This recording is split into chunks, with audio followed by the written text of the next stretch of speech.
Thank you, everybody, for tuning in today. We're starting a new episode and a new whole season of the podcast now, studying law around the world. And now we will be speaking about, in this season, about Canada and the legal profession in Canada and so many different details.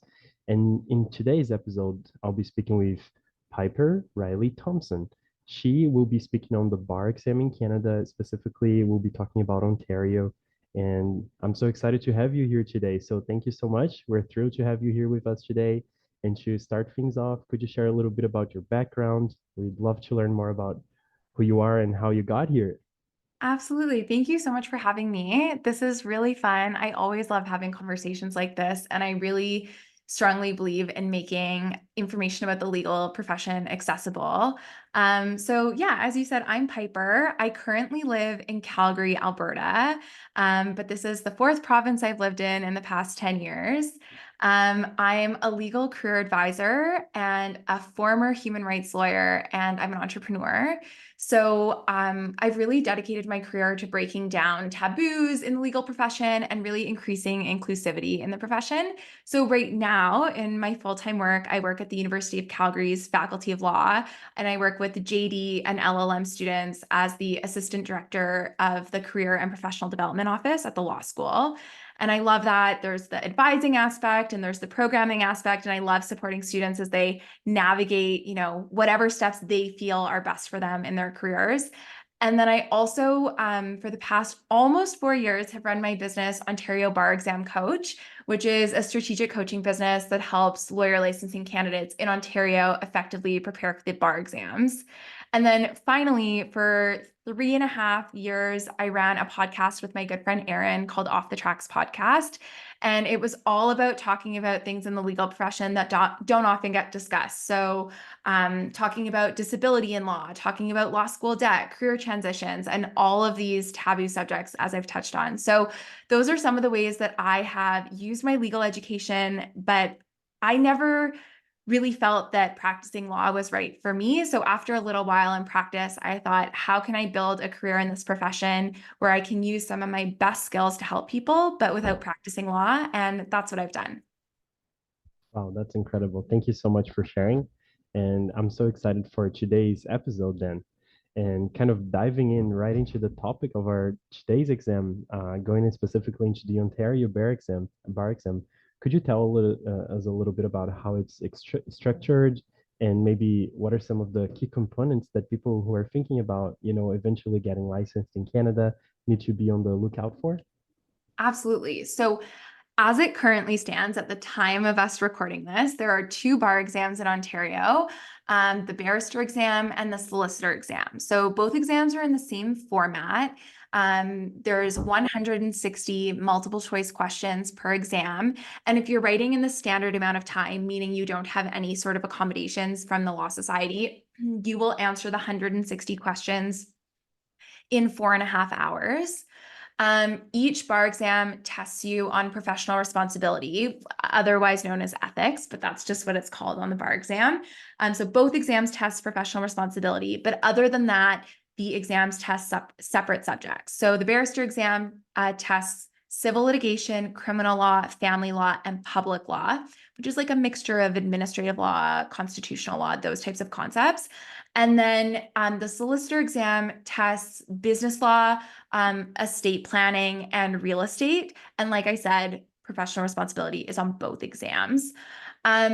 And when I think about the key components of preparing for these exams and on the day of the exam, it really comes down to, like, in my mind, sort of three pillars of preparation: your knowledge of the law, your ability to find the answers in the text, because these are open book exams, and your timing skills. So your ability to answer these 160 questions within the 4.5 hours. And so it works out to a funky number. So if you are going to answer all 160 questions by the time the clock strikes zero, you are going to answer each question in 1 minute and 41 seconds. So it's like a bit of a weird number, but that's how long you will spend approximately on each question to answer all the questions in time. So that's sort of the basis of the bar exam as it is now. Wow, that's incredible. Yeah, it's quite a tight schedule when you think about it. And I think you just mentioned it's an open book exam, right? Yeah. So so when you're helping people, you mentioned you've been doing this for quite a while now. What are maybe like some of the biggest challenges you've seen candidates facing when they're preparing for the bar exam or on test day, you know? And maybe if you have any recommendations right away for those who are, you know, starting to think about preparing for it. For sure. So I think I'll speak like broadly and then I can also narrow things in. So broadly, there's a large amount of study materials to prepare for and or to read. So just like the quantity of preparation is a lot. Something I always say in a lighthearted way, but I mean it seriously, is studying for the bar exam is always going to take every single person longer than they think it is. So if you budget X amount of time, budget even more time. And so that's the first piece. And then coming into timing, also timing skills. So not just in terms of timing, how much time you're gonna give yourself to study, but timing skills of how are you going to manage your output on the day of the exam. And this is something you can practice with practice questions. Some people really struggle with the time crunch of the exam and getting correct answers in that minute and 41 seconds per question. And to clarify, I just want to be really clear. There's not someone with a stopwatch beside you, like making you change questions at a minute and 41 seconds on the exam.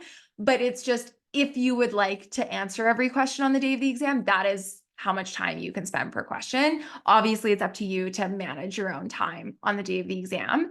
And the other thing as well that I really think like broadly candidates often struggle with is balancing the stress of this process while also being a full person. So obviously everybody, has to take care of themselves as they're studying for the bar exams, and everybody has different circumstances. So some people are, maybe students or they've just finished being students when they're preparing for the bar exam. And by that, I mean like sometimes people have finished they finished their NCA, but maybe they're also doing another degree.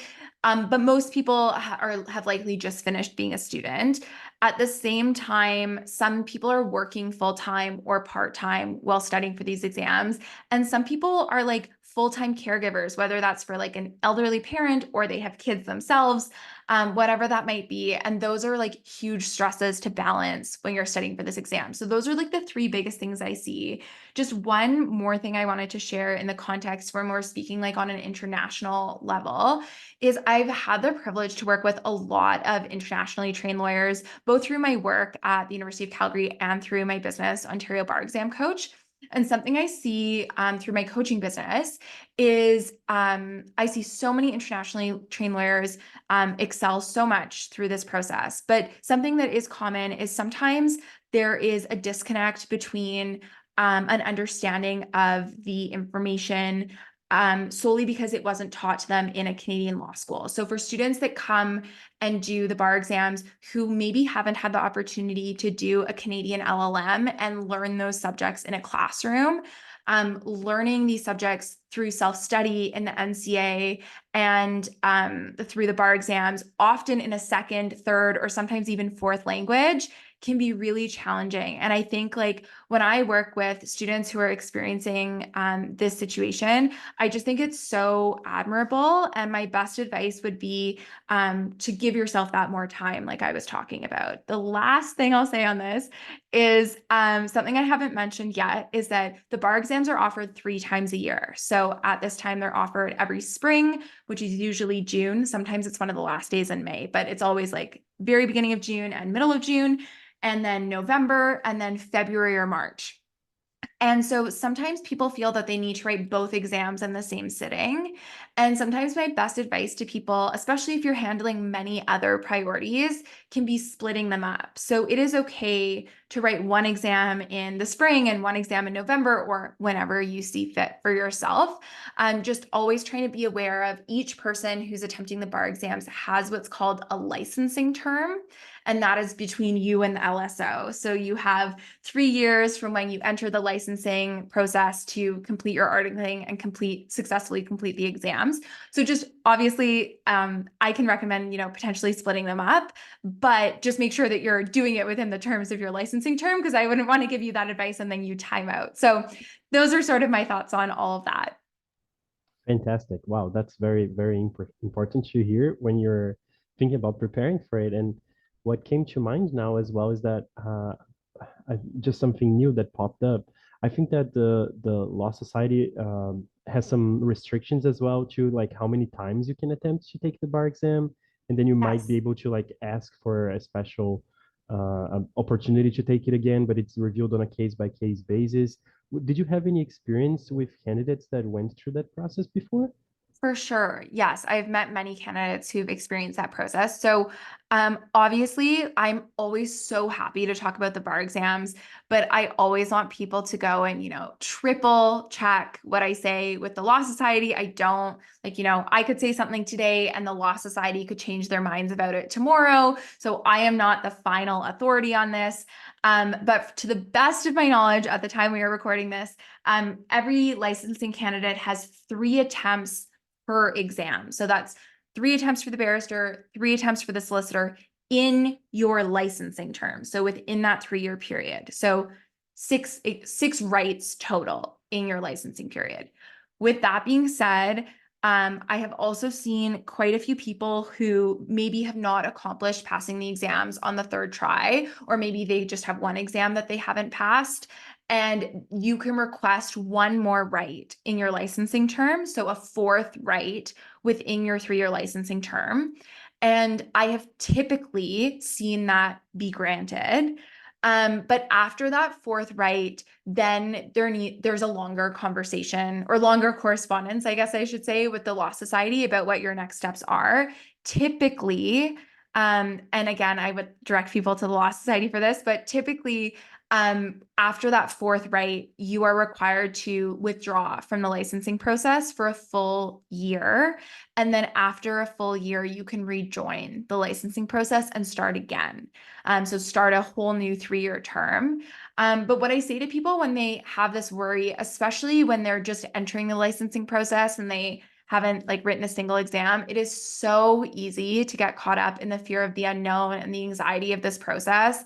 But just remind yourself that like, obviously, like, yes, it's great that there are multiple attempts, but really try and play the long game. Like, how can I best prepare myself to walk into this exam the first time feeling confident and prepared and ready to like tackle whatever's thrown at me? And that's what I really try to work on with students.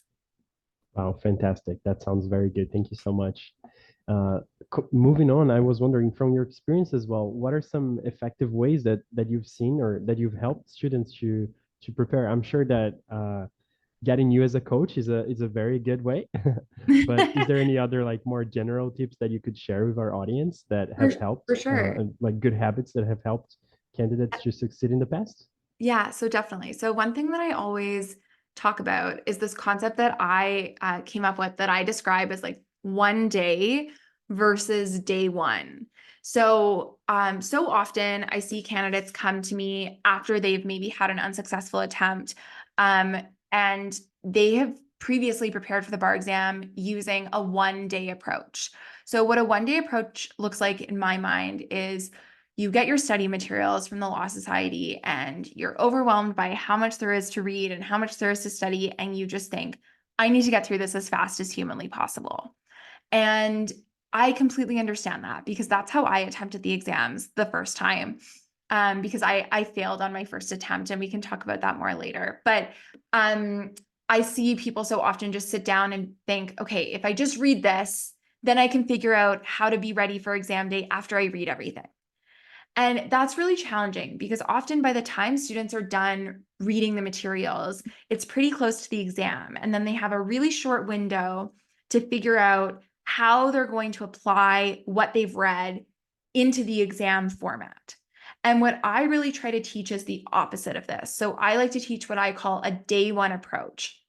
And what I mean by that is, yes, you are going to sit down and read the materials because you kind of have to. You're going to sit down and read the materials, but you're going to integrate strategies that have you preparing for the day of the exam, starting from the very first time you sit down with your materials. That's what I really, really work on with my students is I don't want you to be scrambling at the end.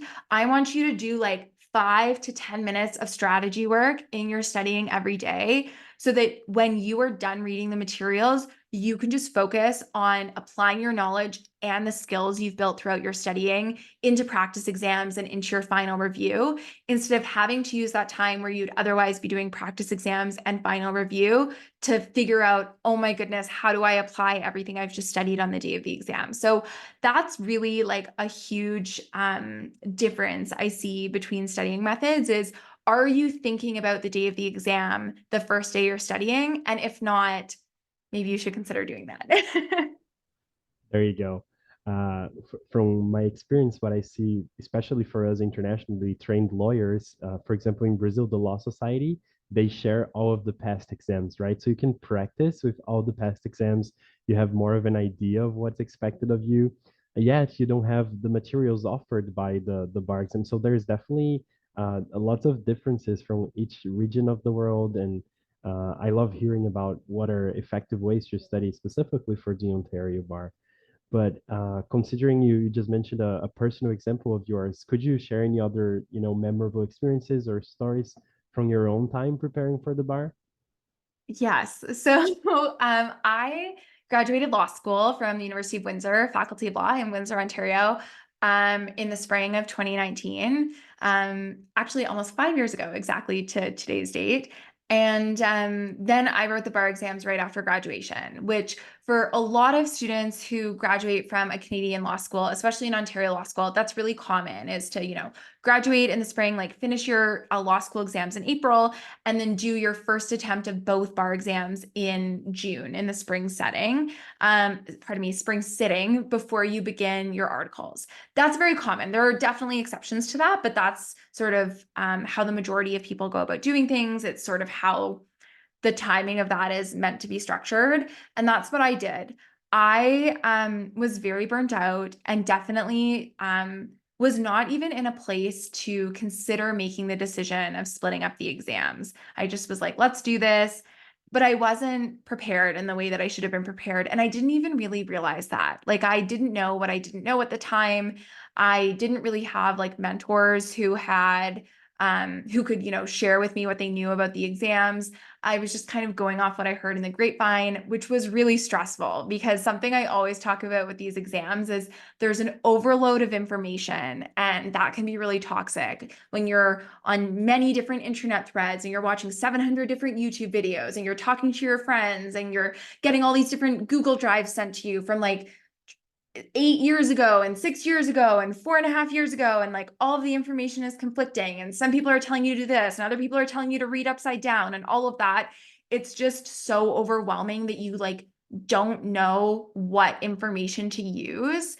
And that information overload really got to me. And among other reasons, I failed both bar exams the first time I wrote them. And I found that out on my third day of articling. And that was devastating. And I rewrote both bar exams while I was articling, and this time I split them up. So I wrote one in November of my articling year, and then I was scheduled to write my solicitor exam, the second exam, in March of my articling year. But that was March 2020, and the exam was canceled 3 days before the exam. And at the time, it was so frustrating. Obviously, like it was the very, very earliest days of the pandemic. And so I understood like the need to protect people. But it was like I was just devastated. And the exam was eventually rescheduled for June. And it was rescheduled online, and the exam had never been offered online before. I'd written previously my first attempt of both exams and then my second attempt of the barrister exam in person. And we were the first people ever to write online.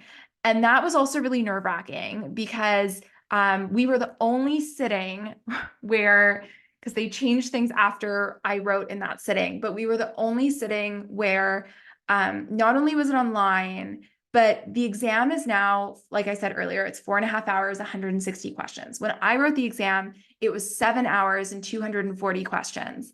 And so instead of writing the 7 hours all in one day online, they split it up. So you wrote 3.5 hours on one day, and then the next day you wrote another 3.5 hours online. So it was really weird to write one exam over the course of 2 days. So yeah, those are some of the crazy experiences I had from my bar exam. experience. I was really fortunate to pass on my second attempt. And I really try to like instill what I learned from my experience and what I learned from working with so many licensing candidates into the work that I do, because I'm very cognizant of the fact that everybody's experience is different and all of us learn differently. And that's really what I try to infuse in what I teach. Wow, thank you so much. Those are really interesting experiences, and I'm glad it all worked out. Uh, I just remembered now. You mentioned something about that some people could have some accommodations to ride the bar, and I was wondering what kind of accommodations are there available. I'm seeing that more and more. There's a lot of a movement to help and bring more diversity to the legal field and to provide accommodations for neurodiverse lawyers and so many other things. So are there any like standard things that normally are done? Is it normally a case by case analysis? How does that work? So, a couple things for anyone who's listening who's considering accommodations. The Law Society has very, very early accommodations deadlines. So, if you are considering writing the bar exams anytime in the near-ish future, you need to go look at the Law Society's dates and deadlines for the licensing process. Just Google like Law Society of Ontario licensing process dates and deadlines, and it'll take you to the link. And you'll see that the deadline to submit your medical materials for accommodations is way earlier than you would ever think it was. So the best example I can give of this, just because I know it off the top of my head, is for people who are writing the exams this June 2024, the accommodations deadline was February 5th, 2024. So it's very far in advance. And so that's first and foremost. Second thing is obviously you have to have your medical practitioners fill out extensive forms that the Law Society asks for, as well as providing other information. And so all of that will obviously be on a case-by-case basis. So just making sure that you can get in with your healthcare provider before the early deadline. But what it looks like in practice is different for everyone. A lot of people will get different timing. So some people might be granted, double the amount of time. Some people might be granted like 33% more time, and so on and so forth. Other times, people get a variety of different accommodations. So, for example, I've worked with some students who have chronic pain. So, they've been given like a sit stand desk, for example. So, instead of having to sit for the entire time, they can get a sit stand desk. I've worked with students who are breastfeeding mothers. So, they've been given what's called a stop clock. So, that means that maybe they only still have the 4.5 hours to write the exam, but they can like literally like tap out to go breastfeed and then tap back in, and then the timer starts again. So obviously those are just a small handful of examples, but the accommodations range. But the last thing I'll say about accommodations is like 99.9% of accommodations, like 99.99999% of accommodations means that you do not write the exam in the same location as people who don't have accommodations. So when you don't have accommodations, you typically write in like a large convention center in a room with hundreds of other people. When you have accommodations, typically you are in a private or semi-private, like maybe just with one other person room, with a proctor who's watching you one-on-one or two-on-one. So those are some of the key things that come with accommodations. Wow, fantastic. That's Yeah, incredible to know that that's available because I'm yeah, sure that does help some of for the sure. students, right? Incredible. Well, those are the main things that I had to discuss about today. I really appreciate you taking the time to share with us a little bit about the Ontario bar exam, and I hope we can continue talking. And Yeah. everybody, could you please share a little bit about whoever is interested in getting to, hire your services and everything else? How could they contact you? Could they get to know more about it? Absolutely. So I'm always happy to connect with people on LinkedIn. That's where I share a lot of information and where I try to distill myths and taboos in the legal profession and about the bar exam. But additionally, my website is ontariobarexamcoach.com. And on there, you can find all of the information about ways we can work together. But more importantly, I have a resources tab on my website where you can go access free resources to help you prepare for the bar exams. And then finally, if you're looking for more information about just difficult taboo topics in the legal profession. My podcast has concluded, but all of the episodes are still available on every streaming platform, and it's called Off the Tracks Podcast. So whatever you're looking for, I guarantee you'll likely find it within those episodes. Fantastic. Thank you so much for tuning in. Thank you so much once again, Piper, for joining us. Amazing. Thank you so much for having me. This was great.